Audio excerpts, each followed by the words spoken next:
Well, hello everyone. So good to see you. Welcome to Smells Like. Josh here. This is Fragrances of the Week. Just going through the fragrances that I chose to wear this week, starting with Sampling Sunday. This Sunday, sampled a fragrance that I've been meaning to try for a really long time. It's from the house of Chanel. Surprise, surprise. I've been really into Chanel lately. And this is the last fragrance from the Chanel designer line that I had never even tried before. This one is Antaeus. Antaeus? Chanel Antaeus. This came out back I think in like 1980. Like 1980 or 81, and it has a little bit of that 80s powerhouse, not a little bit, a lot of bit of that 80s powerhouse thing. It's strong and leathery and a little bit animalic. I really like it. It still has a touch of that Chanel class. Antaeus has a lot of musk that comes from a pretty big dose of castoreum that's in this. So has that animalic nature. I think it also has things like sage.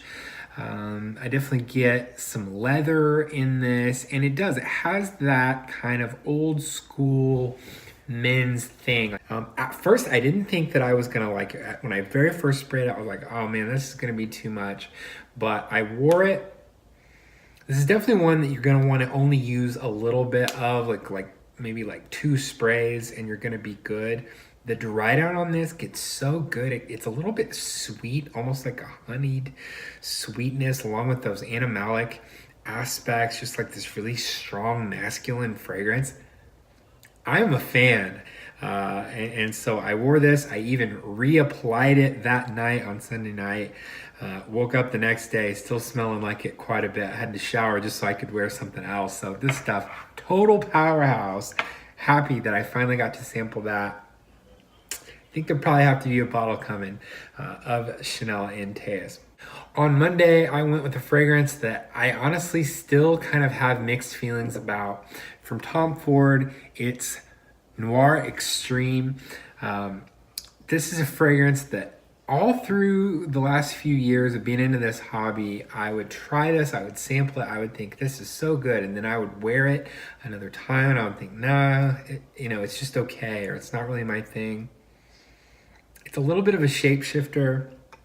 I feel like it really works well in the colder weather like I've been having here where I live.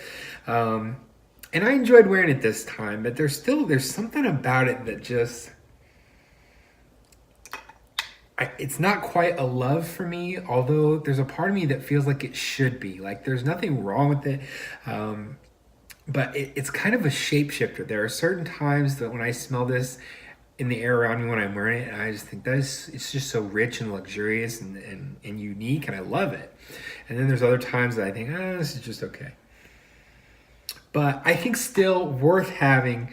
I was on the fence. I even thought about maybe I should sell my bottle, but I'm not going to. I'm going to hold on to it and keep enjoying Tom Ford Noir Extreme while we still have the cold weather going on, which apparently there's going to be quite a bit of. I'll talk about that a little bit more in a minute. On Tuesday, I wore another fragrance from the House of Chanel because I was working on a video about this fragrance. If you haven't seen it, I recently posted a video about Chanel No. 5, and more specifically, why more men should be wearing Chanel No. 5. So I was wearing the Eau de Parfum. I also have the Eau de Toilette and the Eau Premiere. Really been getting to know them and really enjoying wearing these. They really do some interesting things just on my skin when you mix those aldehydes and that interesting unique Chanel No. 5 DNA. When it mixes with my skin chemistry, it really does some cool things.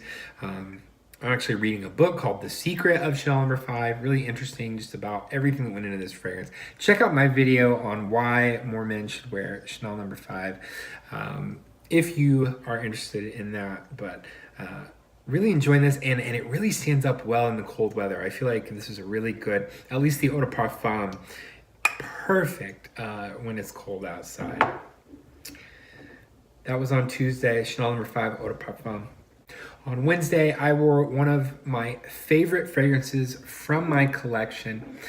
It's from Maison Francis Kurkdjian, and it's Baccarat Rouge 540, the eau de parfum.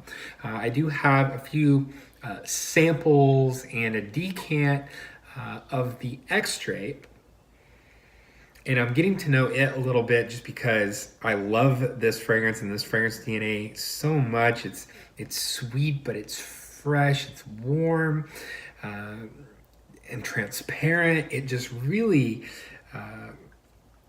is an interesting fragrance. There's a lot of, different aspects about it.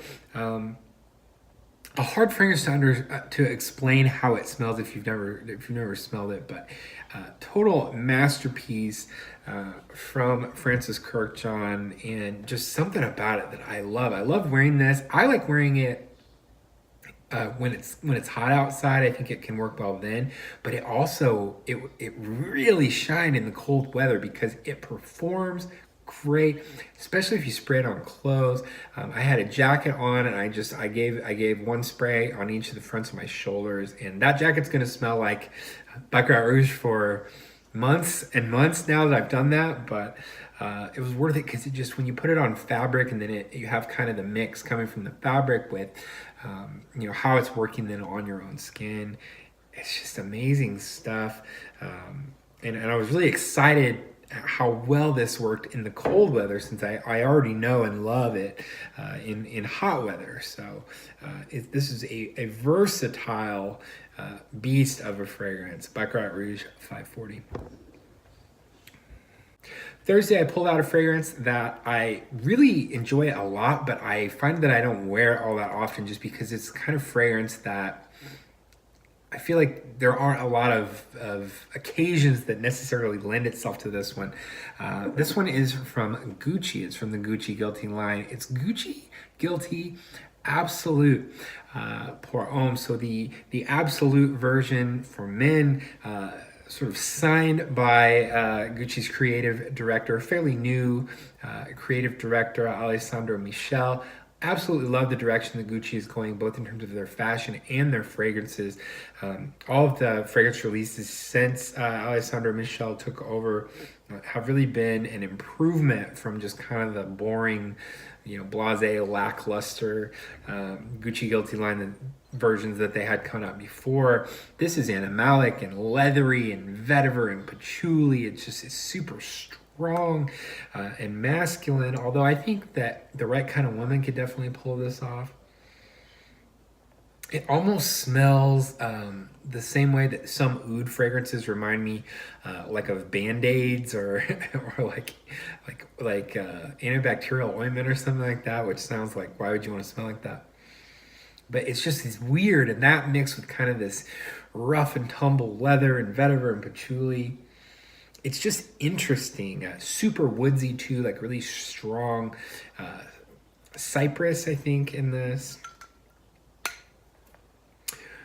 Really good. Has to be cold, I think. It has to be a situation like where you're maybe not in a formal situation or not like at work or anything like that.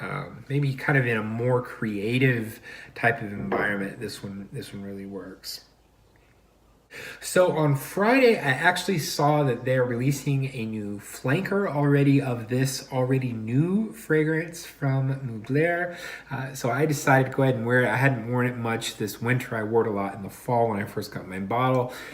Alien Man from Mugler. This thing has really had a polarizing reception from the fragrance community. Some people absolutely hate it. Recently saw a video from another YouTube reviewer saying it basically reminded him of like Axe body spray. I don't necessarily fall into that category. I'm in the category of some of the people that really love this. I think it's really strange in a good way. It's like a bizarro world version of a mainstream men's fragrance, and it's a little bit leathery. There's this kind of bizarre warmth to it, kind of a smoky woods thing going on. There's also this softness and this warmth to it.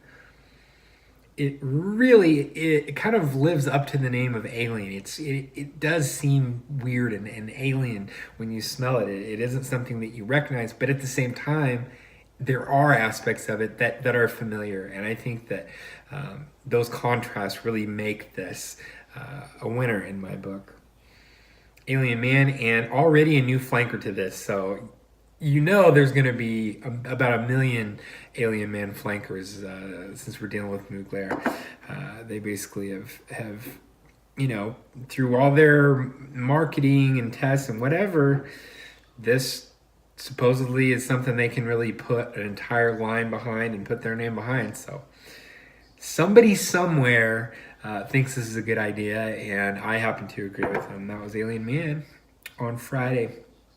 Last but certainly not least, I actually wrote an article for the Gents. I think they have a podcast, Derek Ford and some other people. I think it's called Gents, not Gents Sense, which is, you know, Ashton's YouTube channel. Gents podcast, and they also now have a Patreon where they're releasing content, and they had asked if anybody wanted to submit articles, anybody that does anything to do with fragrance. So I decided to write up an article, and they went ahead and published it. I thought it was just like a submission for them to see if they liked my writing, so I just wrote a quick thing about 3 different options for signature scents for the modern man. So if you're interested in that, I will link it down below. But one of the signature scents that I talked about is kind of, in a way, becoming my signature scent with how much I've been wearing it lately. From Les Exclusifs de Chanel, this is Sycamore. Sycamore is all based around vetiver with kind of supporting roles from these smoky woods and, well, from woods and smoke. I think it's really the vetiver that's being smoky, but there's smoky facets. There's something kind of sweet maybe from something like tobacco, just strong woods, also just super elegant.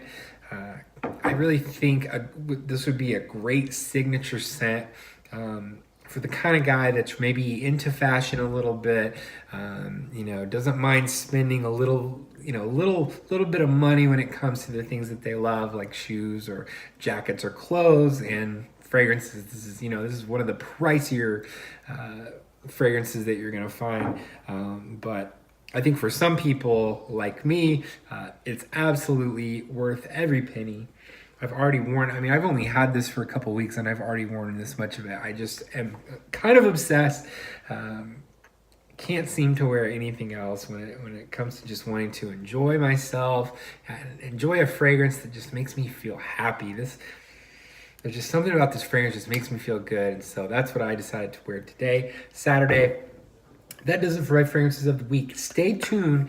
Next week is probably, it definitely is going to have to be a fragrance about the most cold weather fragrances for frigid sub-zero temperatures, because where I live in the Midwest United States, there is a cold front. It's already cold here. It's already like in the high 20s for the high Fahrenheit, and getting pretty cold at night. But this week we're gonna have lows in like the minus, like highs of like 0 or 1, with lows in like -8, -10, with wind chill, which is gonna be the killer. Wind chill of -40 degrees Fahrenheit is what they're forecasting. So I'm gonna have to kind of focus on my more beast mode fragrances. So stay tuned for that. It could be interesting on which fragrances I decide to wear for the frigid sub-zero kind of cold weather that we have coming in. So let me know your thoughts on any of these, if you're interested in commenting on that, and what some of your fragrances of the week that you enjoyed wearing this week were. If you'd like to do this again sometime, be sure to hit that subscribe button, and I'll see you right here at the Smells Like Fragrance channel for another video next time. Thanks so much for watching.